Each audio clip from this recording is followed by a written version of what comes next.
31শে December রাত্রি, পৃথিবীর বুকে এক কালো অধ্যায়ের নাম।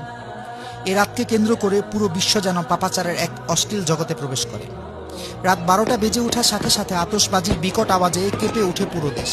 মুহূর্তেই ভুলে যায় আশেপাশে থাকা অসুস্থ মানুষগুলোর কথা। 2022 সালে আতশবাজির বিকট আওয়াজে প্রাণ হারায় 4 মাস বয়সী ছোট্ট শিশু উমায়ের। ফানুস উড়াতে গিয়ে রাজধানীর বিভিন্ন জায়গায় অগ্নিকাণ্ডের ঘটনা নতুন নয়।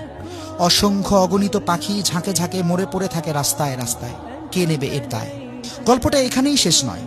সেই সাথে শুরু হয় বিয়ার, হুইস্কি, ফেন্সিডিল, আফিম, হেরোইন, ইয়াবা, গাঁজাসহ বিভিন্ন মাদক দ্রব্য সেবনের মহা উৎসব। বিভিন্ন ক্লাব ও দেশের অভিজাত হোটেলগুলোতে চলে নিষিদ্ধ পল্লীর নগ্ন মহড়া। উঠতি বয়সের তথাকথিত বহু আধুনিক তরুণ তরুণীরা লিপ্ত থাকে অবৈধ কর্মকাণ্ডে। জাস্ট এনজয় করতে গিয়ে সম্ভ্রান্ত ঘরের অনেক তরুণী নেশায় বুঁদ হয়ে সম্ভ্রম বিলিয়ে দেয় জাস্ট ফ্রেন্ড নামক হায়নাদের কাছে।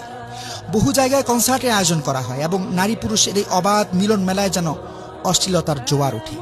রাজধানীর বিভিন্ন রোডে বাইক রেসে দুর্ঘটনার সংবাদে গরম থাকে প্রচার গণমাধ্যম। বড় অবাক লাগে। প্রতিবাদ তো দূরের কথা, কথিত সুশীল সমাজ তখন মুখে কুলুপ এঁটে বসে থাকে।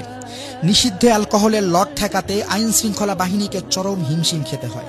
একজন মুসলিম হিসেবে কি ভেবে দেখেছি এ জাতীয় বস্তা পচা নোংরা সংস্কৃতি কি আমাদের পক্ষে শোভা পায়?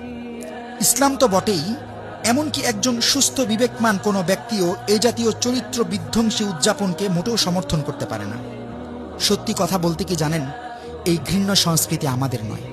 তাই আসুন পশ্চিমা এই অপসংস্কৃতির বিষাক্ত ছোবল থেকে নিজে সতর্ক হই, অন্যকেও সতর্ক করি। ساهمتم في نشر خير مثل السحاب